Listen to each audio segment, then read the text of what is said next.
Good Friday, almost afternoon. It's going to be a pretty short video. I just wanted to come on and update you. If you follow my Twitter, you've seen where my hometown flooded yesterday. If you didn't, well, you know now. It affected my family. It was almost, the original reports that we got were really, really bad. As things went on and the river crested, about between 7 and 9, it crested about 2 feet, 2.7 something feet lower than the flood of 1977. If you don't know what I'm referencing, Google the Pineville flood, the Pineville, Kentucky 1977 flood. It was bad. I remember it. We didn't live there then, but my family did. And we came down from Radcliffe to help our family clean up.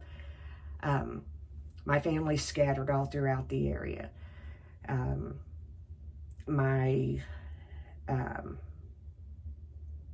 At this point, we don't know exactly how much damage was sustained to various different places. My mother is without water.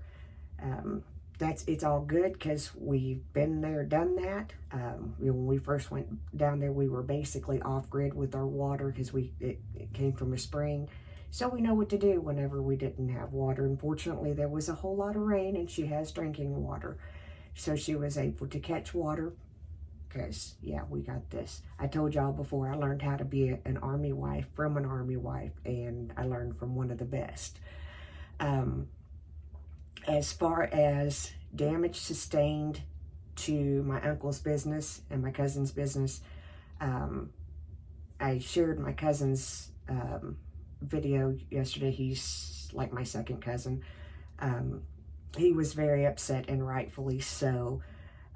Initially, the damage seemed to be better than what the later reports that we've gotten, but it's still a iffy situation because all of the water has not receded yet. As far as, like my aunt and stuff like that, there was a mudslide just above her house. That appears to be under control.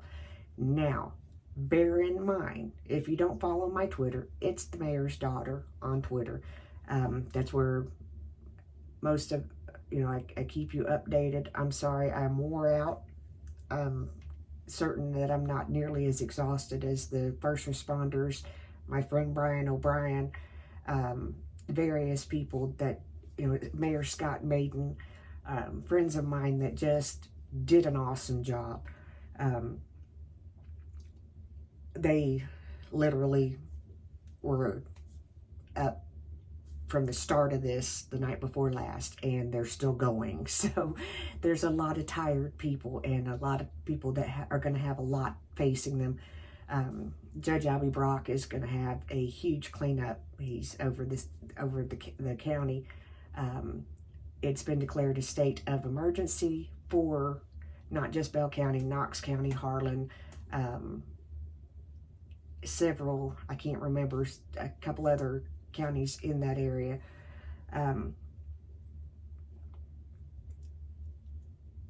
I can't say that this didn't affect me harshly. There was a point when you can't get to the people that you love, when there's literally nothing that you can do to help them. It's devastating to be that helpless. And at this point, like I said, I still, even making the journey or the trip down there, I still, at this point in time, we might be able to by tomorrow. We're just seeing how it goes. The main road into Pineville is open. The floodgate, they opened it back last night. So like I said, we didn't, crazy gnat. We didn't have the river crested earlier than expected. The rain stopped earlier than expected, which is an amazing blessing, and we are tremendously thankful. Any of you that shared the video that my cousin made, prayed, anything, we appreciate it so much. As I said, my uncle's business was affected. We don't know the extent at this point in time. It's not, I'm trying to choose my words carefully because I don't have what we were initially told doesn't appear to be as bad, but like I said, the water hadn't gone down yet, so we don't know exactly the extent of damage that his business sustained. We will know probably later on today, tomorrow, in coming days. The water got up really high around where some of my cousins are, higher than I've ever seen it in that area. Even, I don't remember it being that high in 77, which again, I was pretty young. I was probably in my early teenage years, if that. Like I said, it's 77. I know we still lived. My dad was still in the Army. So, and I was like 14 when he retired. So, that kind of can give you an idea. But there's a whole lot ahead of these counties that were flooded. So my request to you is that you continue to keep posting our videos. If my cousin makes another one, then I will share his link again on my Twitter. We will post any charitable organizations that you may be able to contribute to. There's a lot of people in that area that are not going to have flood insurance. So above and beyond what they're going to be able to qualify for, and it's going to take some time. We had to do this a few years ago when my dad was still living. We had to, or he had to, I say we, because like I did something and I really didn't. It's a process to deal with federal funds and getting the funding and stuff like that. It's a process. So there are people that are going to be in immediate need. So as far as I know, the Red Cross is, let me retract. I believe the Salvation Army is there. I want to say that the Red Cross has been stationed. My personal preference, Salvation Army. I don't know. I did not hear, as of this morning's, listening to the mayor talk on the radio station. Guys, this is small town. This is what small towns do and why I'm proud to be from a small town. The radio station owner, my friend, Brian O'Brien,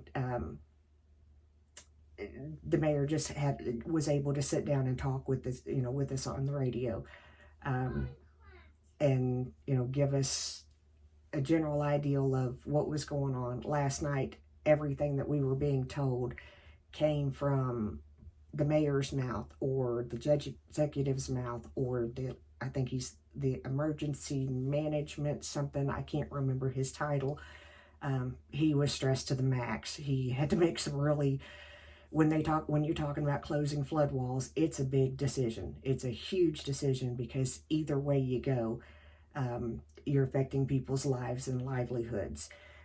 When the floodgate closes in Pineville, it protects Pineville, but it puts other people out in the city or out in the county in a bad situation. And at that point, emergency vehicles cannot get to them. So they make a hard decision. It's protecting the city versus being able to get to people in the county. And, there are ways around it and things like that. But generally, if the water is that high, they can't get there anyway. So they did a voluntary evacuation of one area yesterday. But to my knowledge, it's been resolved. And I use that word carefully because there's a lot of information that's coming in, going out. It's still, it's still a fresh situation. I have not heard a whole lot of updates from surrounding counties. I have family in that's just speckled all around those areas. So, as I said, if you would please just be patient with us. I will post some links, and as soon as I get them, follow my Twitter. I'll keep you updated as to whatever, if you can help, these people will appreciate it. And like I said, there are going to be people that have lost everything. There's going to be people that are facing a big cleanup. I know there's a lot of mud in the areas that the waters have receded. There's a lot of mud still on the roads. So, that's something that's going to have to be dealt with. And it snowed. And it is snowing on top of that. So, it's Kentucky weather. But in this time of year, generally we have, it tends to flood. Minor, small flooding happens. And every so often we have a doozy like this one. So, again, I'm kind of repeating myself. I'm tired. We're all exhausted. And there's still so much that has to be done. I will keep you posted as to whether we are going to go down there in the next couple of days. I really don't know, because at this point in time, there really isn't a whole lot we can do. I can tell you, I currently can't get 2 of my vehicles there. There's a possibility that the truck might get there, but I don't think so. It's low.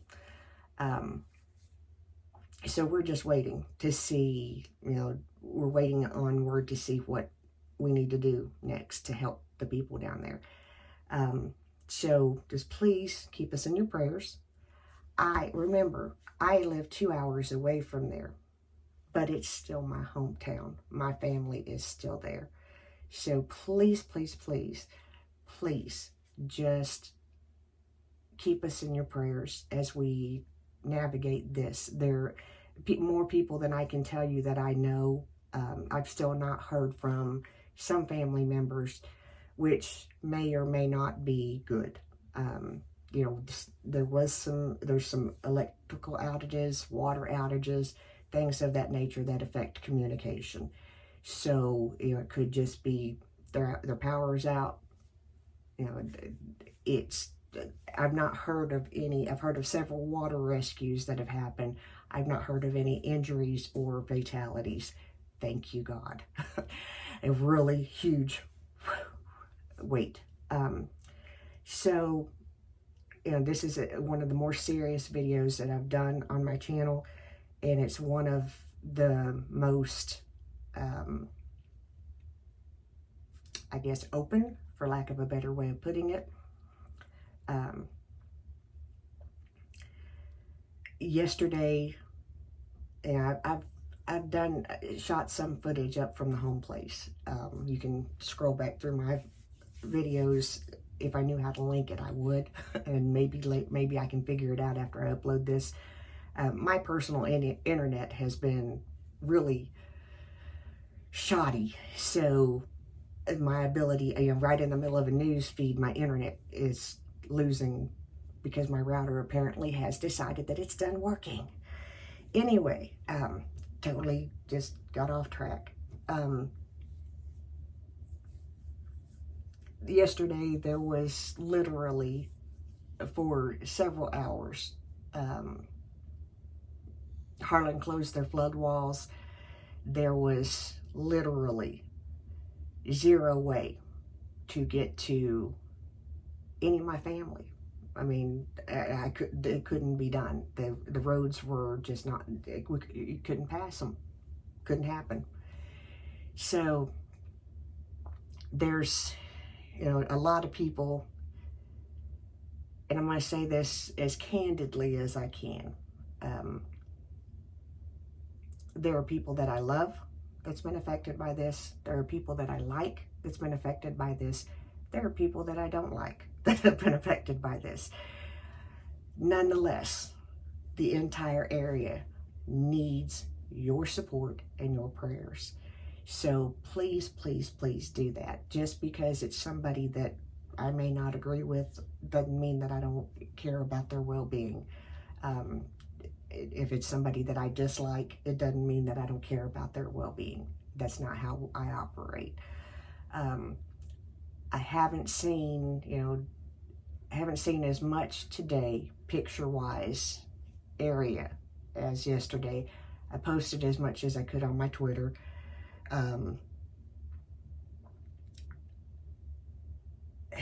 It's a scary thing, and I thought I had more words than, I seem to keep repeating myself, and I don't really mean to do that, but it's a really, it's heartbreaking and heart-wrenching, but at the same time, I have to tell you, I have to brag about these people, because, and I don't mean it in a bragging, it's a humble, proud. These are people that made choices that, that any one of them could have said, no, I'm done, I'm tired. They didn't, dispatchers stayed over and helped to dispatch calls into the next shift. First responders went above and beyond. Water rescues had to happen. There's road crews haven't stopped. They're still working, and they're working to restore electricity. They're working to restore the water as soon as they can. We're at the mercy of the water. The water has to recede before they can really do any repairs to a lot of areas. And even when they get in and restore water, electricity, and things of that nature, there are going to be some people that are they're going to need supplies. They're going to need cleaning supplies. And I know before, in 2011, we sent supplies to the area. The church that I was attending at the time donated, another church did, but we, there was a whole carload of supplies that I personally delivered down, my mother delivered down there. We did the meetup thing. All of this is verifiable. If I post a link to funding, a way to fund, or the Salvation Army in Middlesboro will be, I'm sure, collecting things for people. There are people that can verify what I'm telling you. Real honest people that, real people that are professionals that hold positions in this town. Nothing that I have personally seen has been posted as far as cleanup, resources, etc. So, people that will do that will be Mayor Rick Nelson, Brian O'Brien, Mayor Scott Maiden. These are people that I've known for, oh my gosh, I couldn't tell you how many years. This is my home. This is my hometown. This is my family and friends, and this is my heart. So as I keep you posted, if you're able to help, please do. If you're not, it's okay. Just pray for us, because we're mountain people. We're going to get through it. We've come through worse. So I thank you so much for your time. I thank you to those of you who are on my Twitter that took the time to listen to my cousin. He was very, very devastated yesterday. The impact of this was huge to him. This is their livelihood, and the family business that has been in business. My uncle has run a business since before I was born. So, it was his father's business before him. So, it's a third, and going into the third generation. So, whenever that suddenly could be gone, it is really something that just makes you go, So anyway, I'm saying so a lot and I'm repeating myself. So I'm going to be done now. And like I said, I will post honest information to the best of my ability. Some things that were said yesterday turned out to be not as bad. We're thankful for that. And like I said, you know, when the water was up, it was hard to tell. So, you know, at certain points, it did look as bad as we thought it was, or other people were telling us. But as more information comes in, I'll keep you posted. I'll keep you updated, and I will tell you this is what's happened. You know, everything that I do can be verified, checked out, whatever. Just that simple. So going forward, if I come on to my Twitter, post a link for funding for anything like that, it's going to be, you know, you can go check it out for yourself. You can, you know, it was on the state news last night. There'll be more updates, I'm sure, as time goes on. So from my home, I thank you all so much. And remember, I am the mayor's daughter. And I love y'all so very much. And thank you so very much for the support already that you have given my family and my hometown. We appreciate it beyond measure. And we are blessed beyond measure. And we love you on behalf of all of us. Have a good day. I'll see you.